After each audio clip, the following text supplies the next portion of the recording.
वर्षाच्या विद्यार्थ्यांचं आपल्या या व्हिडिओ तासिकेमध्ये हार्दिक स्वागत। तर विद्यार्थी मित्रांनो, या अगोदरच्या तासिकेमध्ये आपण टेन्स बद्दल चर्चा केलेली होती। In last period we discussed on the tense. There are 3 main kinds of tense and there are 12 sub kinds of tense. Last period we discussed on it. तर मागच्या तासिकेमध्ये आपण काळाचे मुख्य प्रकार 3 आहेत आणि त्या मुख्य प्रकाराचे 4 एकेकाचे 4 उपप्रकार आहेत। म्हणजे एकूण मुख्य काळाचे प्रकार 3 आणि एकेकाचे उपप्रकार 4 म्हणजे एकूण 12 उपप्रकार आहेत, याच्यावर आपण चर्चा केली होती।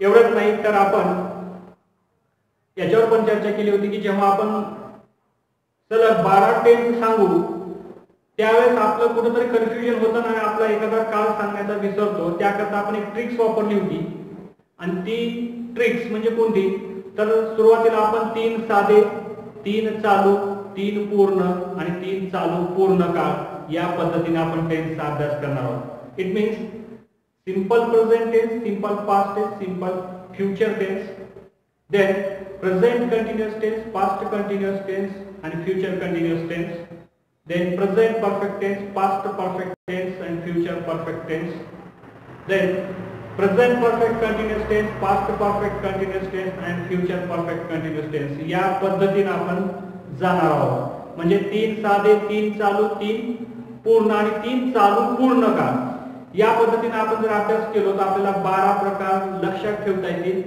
ते विसरणार नाही आणि जेणेकरून आपण टेन्स चांगलं अभ्यास केल्यानंतर आपल्याला विविध काळामध्ये वाक्य ओळखता येतील, त्यानंतर वाक्य बनवता येतील, लिहिता येतील, बोलता येतील।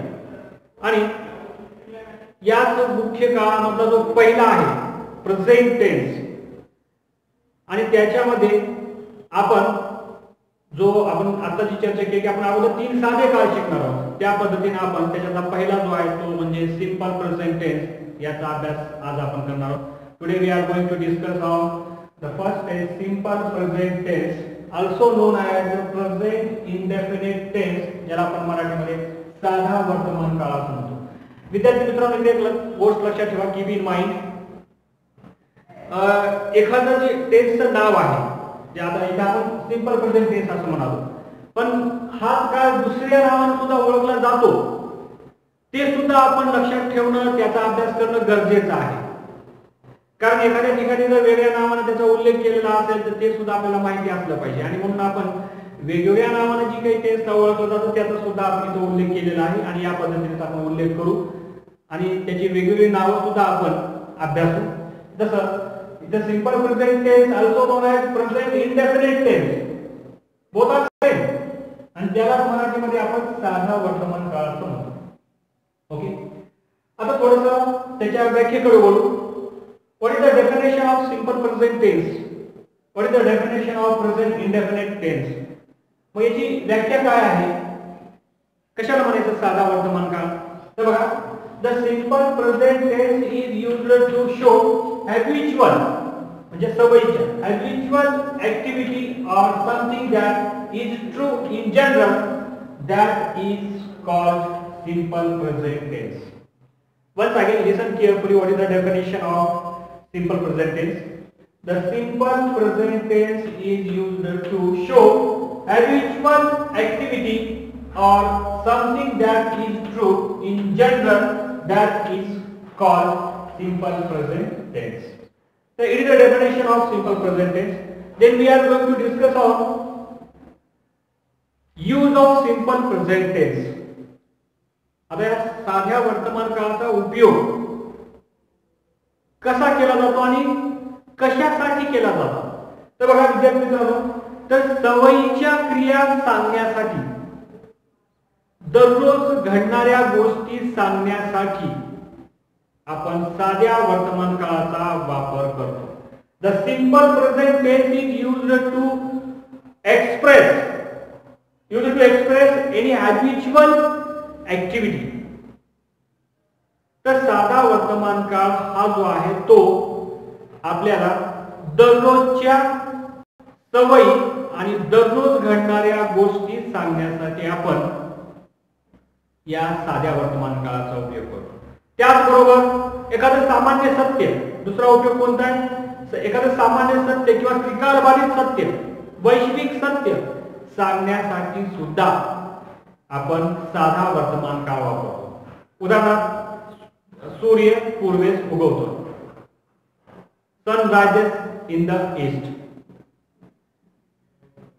त्रिकालबाधित सत्य आहे, कारण ऋतू कोणताही असो किंवा आपण असो नसो, आपली इच्छा असो नसो, पण सूर्य पूर्वेसच उगवतो. It is a universal truth. It means to tell universal truth use the simple present tense. म्हणजेच काय, तर जे शाश्वत सत्य आहे, त्रिकालबाधित सत्य आहे, वैश्विक सत्य आहे, ते सांगण्यासाठी सुद्धा साधा वर्तमान काळ वापरतात. त्यानंतर पुढचं आहे, आता साध्या वर्तमान काळाचं वाक्य मराठीतलं ओळखायचं कसं, how to find out the sentence of simple present tense in Marathi. तर इथे एक विद्यार्थी मित्रांनो गोष्ट लक्षात ठेवा, कीप इन माइंड, जेव्हा मराठीच्या वाक्यामध्ये मुख्य क्रियापदाच्या शेवटी त, ता, तो, ते यासारखे शब्द येतात, तेव्हा ते वाक्य साध्या वर्तमान काळाचं असतं. म्हणजे तेव्हा ते मराठीतलं वाक्य साध्या वर्तमान काळाचं असतं. मराठीतलं वाक्य ओळखायचं कसं, कारण आता आपण मराठीतलं वाक्य ओळखायला शिकलो, त्याच्यानंतर त्याला आपण इंग्लिशमध्ये ट्रान्सलेशन करायचं शिकणारच आहोत, किंवा आपण त्याला ट्रान्सलेशन करू शकतो. You can translate in the simple present tense. Okay, तर मराठीचं वाक्य ओळखायचं कसं, की मराठीच्या वाक्यामध्ये मुख्य क्रियापदाच्या शेवटी त, ता, तो, ते, त असा जर शब्द आलेला असेल, तेव्हा ते मराठीचं वाक्य साध्या वर्तमान काळात असतं. उदाहरणार्थ, मी दररोज चहा पितो, शेवटी तो आला. ती दररोज अभ्यास करते, ते आला. तो दररोज क्रिकेट खेळतो, तो आला. म्हणजे शेवटी त, ता, ती, तो, ते जर असेल तर ते मराठीचं वाक्य साध्या वर्तमान काळाचं असतं. ओके, त्यानंतर आपण पुढे आता या साध्या वर्तमान काळाचं स्ट्रक्चर पाहणार. What is the structure of simple present tense. तर बघा, structure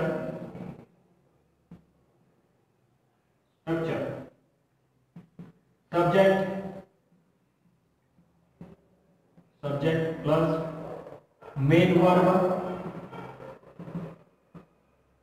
verb, first form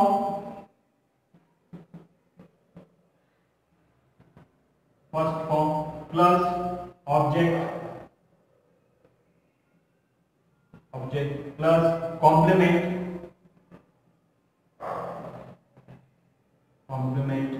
plus adverbial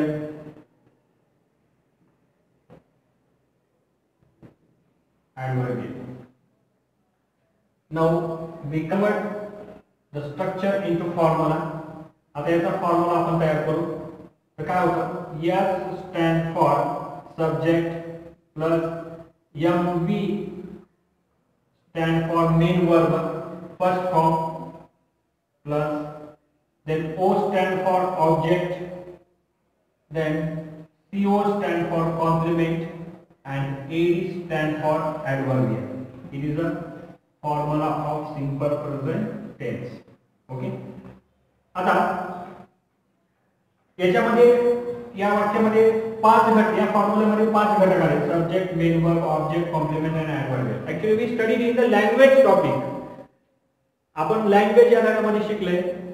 वाक्यामध्ये जेव्हा आपण एक मोठ्यातलं मोठं वाक्य तयार करू त्यावेळेस त्याच्यामध्ये 5 घटक येतात, आणि जेव्हा आपण छोट्यातलं छोटं वाक्य तयार करू त्यावेळेस त्याच्यात 2 घटक येतात. छोट्यातलं छोटं वाक्य तयार करत असताना त्याच्यामध्ये सब्जेक्ट आणि मेन वर्ब येतं, कमीत कमी घटक घेऊन. जर आपण 3 घटक घेतले तर मग त्याच्यामध्ये सब्जेक्ट, मेन वर्ब आणि ऑब्जेक्ट येतं.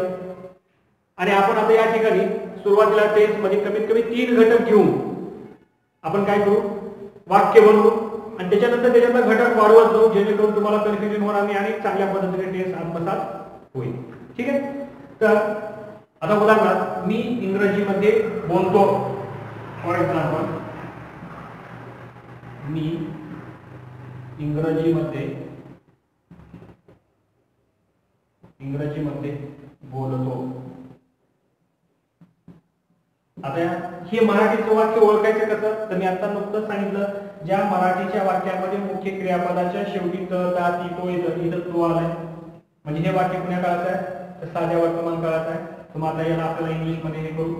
याच्यामध्ये सब्जेक्ट मी आहे, बोलतो हे मुख्य क्रियापद आहे, आणि कशामध्ये बोलतो, इंग्रजीमध्ये बोलतो हे ऑब्जेक्ट आहे. तर इथं मी साठी आय, बोलण्यासाठी इथं आता आपण आपलं स्ट्रक्चर बघायचं, आपल्याला सब्जेक्ट भेटला I, main verb speak, speak क्रियापदाचं पहिलं रूप MV1 भेटला आपल्याला, I speak in English, I speak in English, मी इंग्रजीमध्ये बोलतो. आता याच पद्धतीनं आपण I, we, you, he, she, it, they, एखाद्या मुलाचं नाव, एखाद्या मुलीचं नाव घेऊन आपण असे 10 वाक्य करू शकतो. आता इथं एकवचनी करताय, त्याचा अनेकवचनी वी स्पीक इन इंग्लिश, आम्ही इंग्रजीमध्ये बोलतो. आता इकडे जे मराठीचं वाक्य ते सगळे वर्तमान काळाचे देणार, साध्या वर्तमान काळाचे देणार, आणि हे वाक्य या सूत्रानुसार. आता याच्यामध्ये फक्त 3 घटक आले, कोणकोणते, सब्जेक्ट, मेन वर्ब आणि ऑब्जेक्ट. या पद्धतीने तुम्ही ते वाक्य बनवायचे. तर आपण या ठिकाणी थांबू. यानंतरचा पुढचा जो काळ आहे तो पुढच्या तासिकेमध्ये पाहू. धन्यवाद.